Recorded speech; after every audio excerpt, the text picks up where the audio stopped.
We're diving deep today into some tough stuff, grief and sorrow, especially after you lose someone suddenly. And we're going to kind of explore how that hits, not just the person, but also their family and their church, their community even. I mean, it's something we'll all face at some point. Yeah, grief, it's like a ripple, it spreads out. You don't go through it alone. No, you don't. Yeah. And that's actually what's interesting about the article we're looking at today, Navigating Sorrow and Grief by Yong. Yeah. He's got this biblical perspective on it. And I think especially today, Yeah. There's a lot we can learn from it. For sure. And you know what? It seems like depression's on the rise, so churches, communities, they got to be ready. They got to offer real support. Absolutely. So let's start with that biblical perspective. Yong, he really emphasizes, that grief, it's natural, it's normal to lose someone and feel grief. He even talks about how, Jesus wept at Lazarus's tomb. Yeah, it's such a powerful image. It reminds us that grief, it's not weak or like a lack of faith. I mean, even Jesus, the Son of God, he grieved. And it's not just a New Testament thing either. Right. Think about the Psalms, all those songs of lament. Yeah. So much raw grief in there and questioning. Exactly. And I think we can learn a lot from those ancient texts about, how to process grief in a healthy way. They show us, it's okay to express the pain, the anger, even doubts to God. Let it all out. Yeah. Sometimes I think we try to rush people, stay strong, think of the good times. But those Psalms, they give us permission to just sit with it, with all that raw emotion, the messiness. I totally agree. If you just, push those feelings down, they don't go away. They fester, become even worse, And speaking of those difficult emotions, Yong, he talks about depression. Yeah. Which a lot of times it comes after a big loss. And he's really clear. Depression, it's not a spiritual failure. It's not. Right. And he uses examples like Elijah and David, men of great faith who, they struggled too, deeply. And this is where I think churches, they can really step up. We need spaces, where people feel safe to talk about mental health, their struggles, without being judged, depression included. Yeah, absolutely. There's still so much stigma around mental health, even in churches. We've got to break those barriers down and offer, real support. For sure. Yong also talks about the community's role in this, is supporting those who are grieving. He brings up Romans 12:15.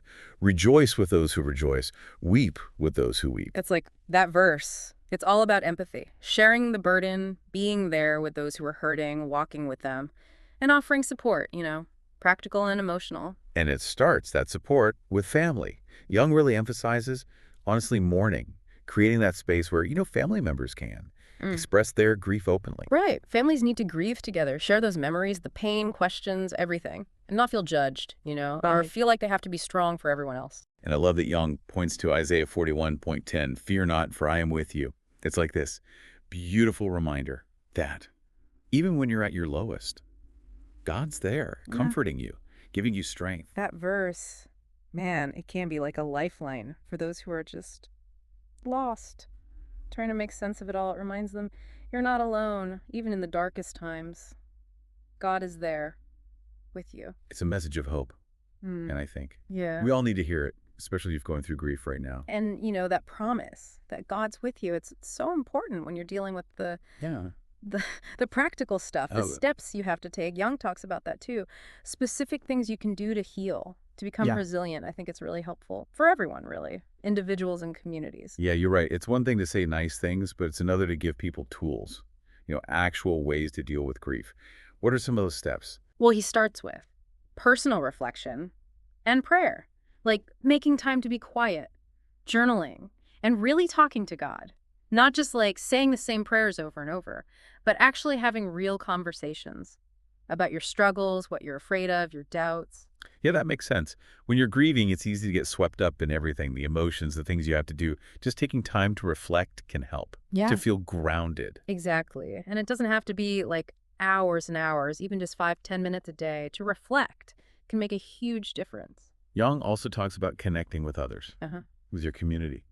And not just receiving support, but giving it too. That's a really good point. He talks about reaching out to others who are grieving, sharing your own experience, being there for them. It's like that saying, shared joy is doubled, shared sorrow is halved. There's something about connecting with people who get it, who understand what you're going through. Absolutely. And part of that, those community connections, Young says we need to be more open, talk more about mental health, Yeah. especially in churches. Yeah, and that feels really important now with depression being on the rise, like we were talking about.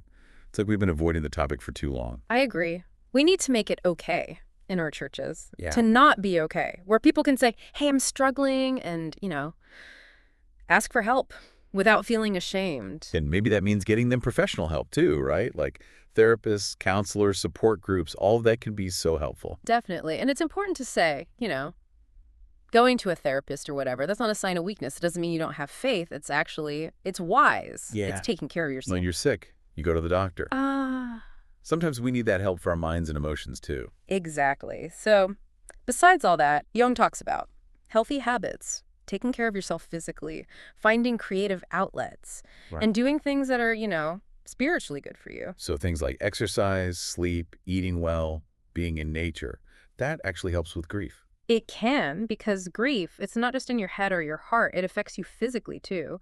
So if you take care of your body, it can help you deal with the stress, the exhaustion that comes with grief. And those creative outlets, how do those fit in? Well, being creative, it can be a way to process your emotions, like painting or writing, playing music. It's about finding a healthy way to express those complicated feelings that come with grief. It's like giving those feelings a voice, a way to come out. And then the spiritual disciplines. What are some examples of those? Jung specifically mentions Isaiah 41.70. Fear not, for I am with you. Repeating that verse, letting it sink in. It can be really comforting, give you strength. Like an anchor when everything's stormy. And I love how he encourages people to embrace those tough questions that grief brings up. That's so important because it's natural to question things, your faith, to wonder why God would let this happen. Jung says, don't run from those questions. Bring them to God, to people you trust, pastors. It's about wrestling with those doubts and searching for answers, not just accepting easy answers or pretending you're fine. Exactly. Now, Jung goes into a specific story from the Bible. That, I think, gives us a really powerful perspective on grief and hope. The story of Martha and Lazarus from John 11. Oh, yeah, that's a good one.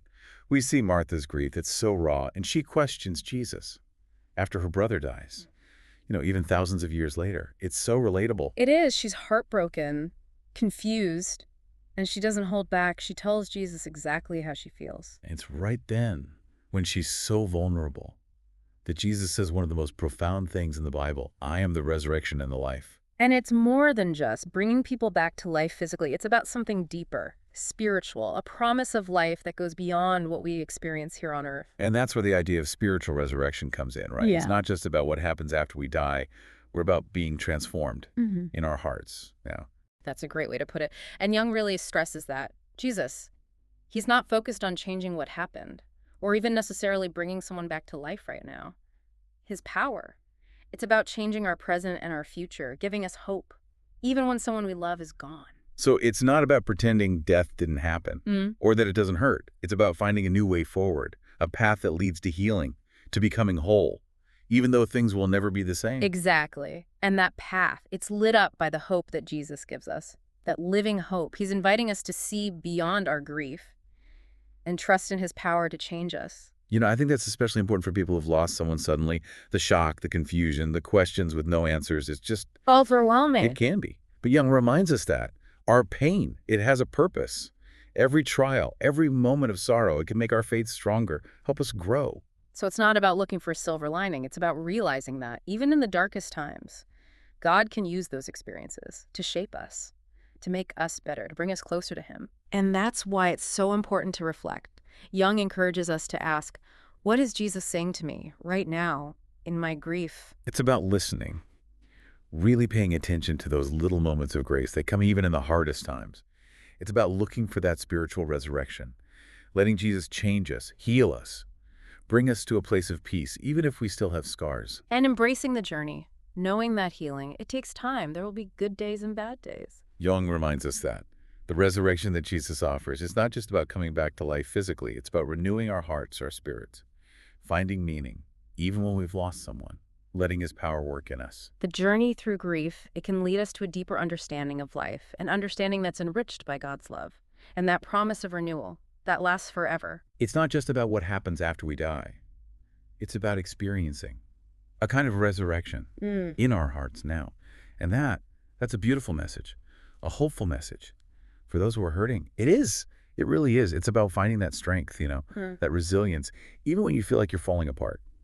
And Yong, he actually gives some advice, some real practical things you can do when you're grieving, based on Martha's story, her encounter with Jesus. Yeah, he does. And I think this is where it gets real. We can talk about these spiritual ideas, but how do we actually put them into practice in our lives? So what's the first thing? Well, it seems simple, but it's easy to forget. Listen, really listen. When you're hit with grief, just be still, quiet your mind, and try to hear Jesus, his voice. It might be in prayer or when you're reflecting or even just out in nature. The important thing is to make space, to hear what he's trying to tell you in your pain. Yeah, I get that. I think sometimes we're so busy trying to fix things or just move on Yeah. that we don't let ourselves just be, feel it, listen. Right. And listening, it's not passive. It's something you do actively. It's about asking, okay, what is Jesus saying to me now? What am I supposed to learn from this? What do I need to let go of? And the second piece of advice? It goes along with that listening. Seek out that spiritual resurrection. Remember, it's not just something that happens later. It can happen now, in your heart. It's about letting Jesus transform you, heal you, renew you. That's powerful.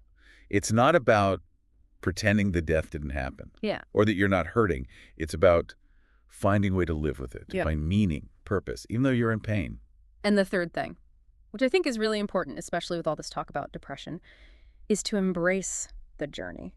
What do you mean? I mean, realizing that healing takes time. There will be good days and bad days, setbacks, breakthroughs.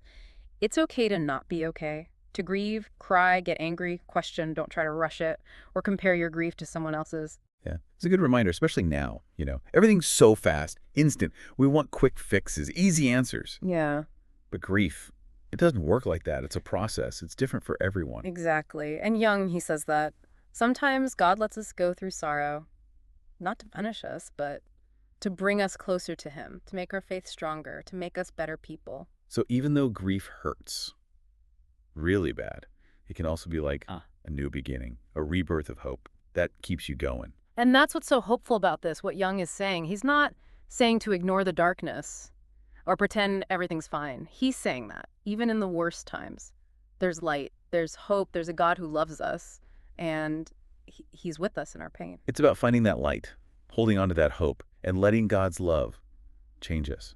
I think that's a message that everyone needs to hear, especially now. Yeah.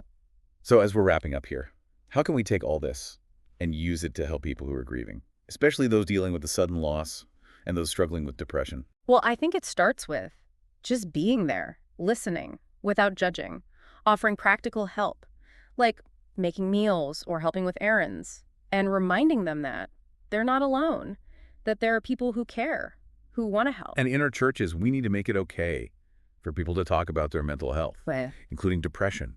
We need resources, support groups, maybe even connect people with therapists. Yeah, absolutely. We got to go beyond just saying nice things. We have to offer real help. And we need to stop thinking that mental illness is shameful, Yeah. especially in our churches. It's okay to not be okay. It's okay to get help. It's okay to talk about it. It is. And if you're listening to this and you're struggling, please reach out. Talk to someone, a friend, family member, a pastor, a therapist. There's help out there. You don't have to go through this alone. That's so important. And I want to leave our listeners with something Yong said. He wrote, "Even as we mourn, we're invited to experience the resurrection of life within our hearts." It's beautiful. It reminds us that even in grief, we can find a new faith, a deeper understanding of that eternal promise that's with us every day. It's a journey. It's not easy, but even in the pain, there's hope, there's healing. And there's a God who loves us and walks with us Yeah. every step of the way.